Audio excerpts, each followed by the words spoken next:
नमस्कार, सुस्वागतम, वेलकम, अभिनंदन। मैं हूं डॉक्टर वाई राखी। कैसे हैं आप लोग? कमेंट्स में जय माता दी जरूर लिखिए। आप लोगों की पोटलियों की पूजा लगातार चल रही है। अगर अभी तक आपने पोटली का ऑर्डर नहीं किया है, दीपावली सर पर है, तो पोटली का ऑर्डर कीजिए। लिमिटेड पोटलियां हैं जो हमें आपके घर पहुंचानी है ताकि आपका भाग्योदय जरूर हो। और पोटली के लिए आपको हमें अपना नाम, गोत्र और घर का जो सबसे बड़ा मुखिया है ना, केवल उसी का नाम दीजिएगा। उसके नाम से पूजा होगी और ये पूजा 9 दिन नवरात्रों में आपके नाम से होगी। लेकिन जो पूजा का सामान है वो अभिमंत्रित उस लक्ष्मी पूजा से ही हो रहा है जिसके दर्शन मैंने आपको करवाए थे। उसके बाद रामायण, उसके बाद सत्यनारायण भगवान की कथा।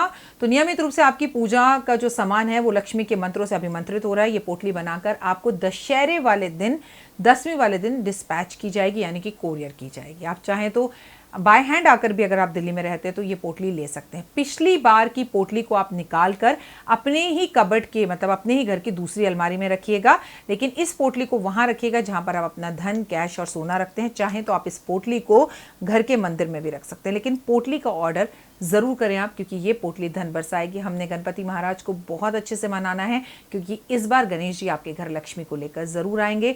इन 10 दिन में जब हम गणेश जी धरती पर हैं, उनकी पूजा कर रहे हैं, तो पोटलियों का सभी सामान पूजित किया जा रहा है, अभिमंत्रित किया जा रहा है। तो पोटली के लिए जल्दी ऑर्डर कीजिए इन तीनों नंबरों पर जो ऊपर बैनर में है। लेकिन जब भी आप पोटली का ऑर्डर करें, वीडियो कॉल कर मुझे देखें या ना देखें, लेकिन इस ऑफिस को ज़रूर देखें आप, ताकि किसी गलत राखी के हाथ में ना फंसे आप। जय माता दी। हाँ जी, स्वागत, अभिनंदन करती हूँ आपका। कैसे हैं? मैं आपकी अपनी host and host doctor Y राखी।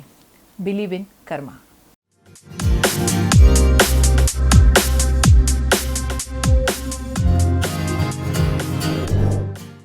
ये बिलीव इन कर्मा क्या कहती हैं राखी जी? ऐसे दिल में आता होगा ना। बिलीव इन कर्मा कहती हूं कि आप किसी पर बिलीव मत करो, सिर्फ अपने कर्मास पर बिलीव करो। इस चैनल का नाम अतिशोक्ति नहीं होगा अगर मैं कर्मास रख दूं। हमें अच्छे कर्मा करने हैं। कार्मिक कर्मा को 2020 में हम बहुत बढ़ाएंगे और अपनी जिंदगी में खुशहाली लेकर आएंगे। लेकिन सबसे पहले 25 अगस्त को संतान सप्तमी का व्रत रखेंगे। अब किसी ने मुझसे पूछा, राखी जी मेरे यहाँ तो संतान है, मेरे तो 3-3 बच्चे हैं, तो मुझे ये व्रत रखकर क्या करना है? ऐसा बिल्कुल नहीं है कि संतान सप्तमी का व्रत वो लोग रखते हैं जिन्हें बच्चा चाहिए।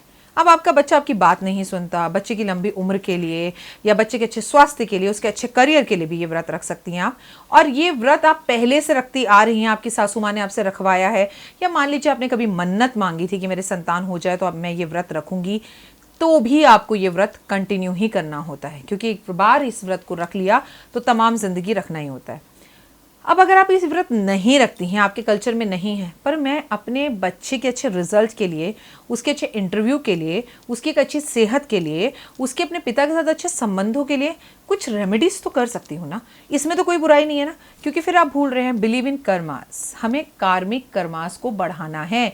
इस वर्ष जो बीत गई सो बात गई, आने वाला समय खूबसूरत करना है। और कैसे करना है? कुछ अच्छे काम कर कर, किसी के चेहरे पर मुस्कान लाकर, किसी के दिल की बात को समझकर, किसी को कॉम्प्लीमेंट देकर, किसी के काम आकर, किसी को नौकरी देकर, किसी की तारीफ कर कर, किसी को अपना बनाकर, किसी का अपना बनकर, किसी को घर बुलाकर, किसी को छत देकर, किसी की शादी कराकर, किसी की पढ़ाई का खर्चा देकर, किसी को तारीफ कर कर, किसी की खुशियों के अंदर खुश होने से।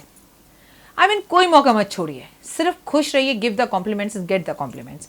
ऊपर वाला सब देख रहा है, ऊपर वाला देता छप्पर फाड़ कर है, लेकिन यकीन मानिए जब कर्मों की सजा देता है तो वो भी छप्पर फाड़ कर ही देता है। तो हम खुश रहेंगे, मस्त रहेंगे, बिंदास रहेंगे, हम औरों का भला करते चले जाएंगे, अपना भला अपने आप होगा।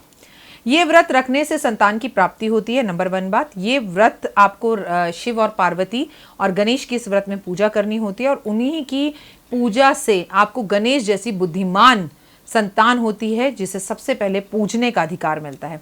ये व्रत माता और पिता दोनों रख सकते हैं। थैंक गॉड, दुनिया में एक तो व्रत है जो आपके पति भी आपके साथ रख सकते हैं। 99% व्रत जो हैं वो औरतें ही रखती हैं, लेकिन संतान सप्तमी व्रत अगर पति पत्नी दोनों रखें, और डॉक्टर ने भी उनसे ये कह दिया हो कि संतान नहीं हो सकती, तो ऊपर वाला चमत्कार करता है। ऐसा बहुत से लोगों के जीवन में हुआ है। आप में से किसी के हुआ है तो प्लीज़ कमेंट में लिखिए, ताकि लोगों को पता चले कि आई एम राइट, मैं सही कह रही हूँ। मतलब शक्ति है ईश्वर, एक भक्ति है ईश्वर, भक्ति में शक्ति है। तो आप कर देखिए and you will see the results. कहते हैं सावन भादो, भाद्रपद की शुक्ल पक्ष की सप्तमी को ये व्रत रखा जाता है। इस व्रत को सुबह उठकर ही संकल्प लिया जाता है, जल हाथ में लेके। किसी भी व्रत को जब भी हम रखते हैं तो उसका संकल्प हम सुबह ही लेते हैं कि व्रत हम पूरा दिन रखेंगे, तभी हमें उस फल का जो है वरदान मिलता है। बच्चों की लंबी उम्र के लिए भी ये व्रत रखा जाता है, उनकी अच्छी हेल्थ के लिए रखा जाता है, उनकी अच्छी वेल्थ के लिए रखा जाता है, उनकी जॉब, उनकी स्टडी के लिए भी रखा जाता है। आपको चौकी पर शिव पार्वती जी को बिठाना है, उनकी जो भी तस्वीर या मूर्ति आपके घर में है उसमें बिठाकर उसमें हल्दी, कुमकुम, चावल और नारियल रखना है, पान के पत्ते पे कलश स्थापित करना है, उस पर स्वास्तिक बनाना है, गाय के घी का दिया जलाना है। फिर आपको शिव चालीसा पढ़नी है, इस दिन की कथा पढ़नी है, सुननी है, संकल्प करना है, भगवान को 5 तरह की मिठाइयाँ, 5 तरह के फल भोग लगाने हैं और भगवान के आगे थोड़े जो है पैसे भी अर्पण रखना जरूर करने हैं। भगवान पे गंगा जल छिड़कना है, भगवान के पास गंगा जल भी जरूर रखना है। शाम को वो गंगा जल आपको अपनी संतान को पिलाना चाहिए और आपको ये व्रत जब आप खोलें अपने बच्चे को साथ बिठाकर उसे भोजन कराकर ही ये व्रत खोलना चाहिए, ताकि उसे पता लगे कि आप उसके लिए कर क्या रहे हैं। 90% तो अब देखिए करवा चौथ पे हम कितनी धूमधाम करते हैं, पति को सब पता होता है कि पत्नी सुबह से भूखी है, आसमान पर आकाश की तरफ जाएंगे, चंद्रमा को देखेंगे, पति के पैर छुएंगे, उनके हाथ से पानी पिएंगे। लेकिन जब हम कोई और व्रत करते हैं कि अपने बच्चे के सोमवार का, मंगलवार का व्रत रख रहे हैं, माना ये जनरेशन बिलीव नहीं करती है, लेकिन हम उसे ये बताते भी नहीं भाई हम तेरे लिए कर रहे हैं, उसे फल कैसे मिलेगा। ज़बरदस्ती उससे बोलो just 5 minute sit with me बेटा, ये व्रत मैंने आपके लिए किया है, माँ का पैर छुओ, माँ को खाना दे दो, एक गिलास पानी दे दो। वो जब आपके पैर छुए या आपकी सेवा करे तो आप उसे दिल से आशीर्वाद दें। संतान सप्तमी वाले दिन आपको गणेश जी को 11 लड्डू का भोग लगाना चाहिए और उसके बाद उसमें से 1 लड्डू खाकर बाकी लड्डू गरीबों में बांट देने चाहिए।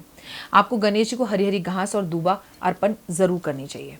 गणेश जी को 1 सुपारी लेकर उस सुपारी को गर्म घी में जो है पूरा गीला कर ले, सुपारी घी से बाहर निकाले, उसको संदूर में लपेट ले, ओम पशुपतये नमः कर कर गणेश जी को अपने बच्चे के हाथ से ये सुपारी अर्पण करवाने। बच्चे अगर सुबह नहीं उठ रहे हो, ये उपाय ना कर रहे हो तो मन ना बिल्कुल खराब मत करना, बच्चों के सर पर मत बैठना, तू तो करता नहीं है, तू तो सुनता नहीं है, शर्मा जी का पुत्र तो जानता है, वर्मा जी का पुत्र तो जानता है। कोई लोड़ नहीं है सब कहने दी, आप खुद कर लीजिए ये उपाय, आपके बच्चे को उसका पूरा फल मिलेगा। मन मारकर कोई काम करे बच्चा या पति, उसे ना कराए। बच्चों के हाथ से गाय को इस दिन रोटी जरूर खिलाएं, संभवतः हो सके तो खुद जाकर बच्चे खिलाएं, ना खाएं तो आप हाथ लगवा दीजिए। बच्चों को आज के दिन केसर का तिलक जरूर लगाएं, बच्चों को अपने हाथ से मीठा जरूर खिलाएं। शाम का भोजन बच्चों के साथ बैठकर ही करें। शाम को खीर, पूरी, हलवा और मटर पनीर इस तरह की बिना लहसुन प्याज की सब्जी बनाकर ब्राह्मण को भोजन कराकर भोजन करें तो उत्तम। ब्राह्मण घर नहीं आना चाहता तो थाली सजाकर मंदिर भेज दीजिए। माता पिता को इस दिन बच्चों की परिक्रमा करनी चाहिए, मम्मी पापा को कुर्सी पर बिठाकर और उनकी 11 परिक्रमाएं करनी चाहिए, जैसे गणपति ने की थी और कहा था कि मैंने पूरे ब्रह्मांड की परिक्रमा कर ली। आपके बच्चे में अगर पिता दूर हो, माता पास हो, जो भी घर में अगर एक भी बच्चा हो, मतलब माता पिता में से एक भी हो तो उसे ज़रूर कर लेनी चाहिए। एक की ही करे, माता पिता की करे तो सौभाग्यवान बच्चा है, ना कर पाए तो कम से कम किसी एक की कर ले। माता पिता के पाँव छुए, माता पिता को गुड मॉर्निंग बोले, माता पिता को नमस्कार बोले, माता पिता का मान सम्मान करे, माता पिता उसका माथा चूमे, माता पिता उससे आशीर्वाद दे, सकल विद्या प्राप्त अस्तु, सकल सुख प्राप्त अस्तु, सब सुख मिले तुझे। आज बच्चों के हाथ से दान जरूर करवाएं, चाहे आटा दान करवाएं, चाहे चीनी दान करवाएं, चाहे गुड़ दान करवाएं, पर करवाएं। आज आपको पूरा दिन जो है पूरा परिवार शाम के समय मिलकर शिव की एक बार अगर आरती कर ले तो पूरे परिवार को साथ जुड़ने का और वाइब्रेशंस मिलती हैं। घंटी बजाएं, शंख बजाएं, घर का माहौल अच्छा करें, घर में ओम नमः शिवाय का जाप करें, महामृत्युंजय का जाप करें, मतलब मन में बोलें चाहे, लेकिन करें ज़रूर। आज आपको थोड़ी देर परिवार के साथ बैठकर एक दूसरे को कॉम्प्लीमेंट ज़रूर देने चाहिए।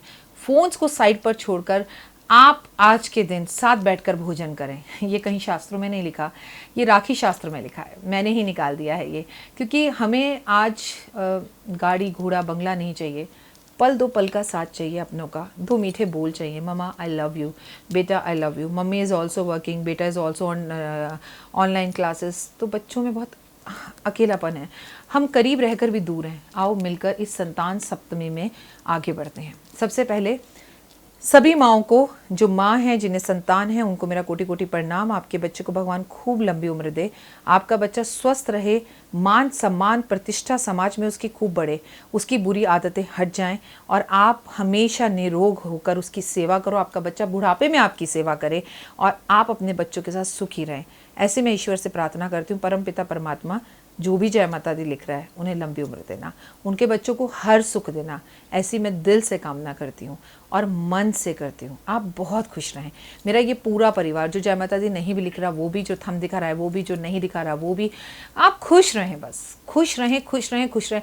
तमाम खुशियाँ आपको मिले। मुस्कुरा दीजिए एक बार मेरे लिए। जय माता दी।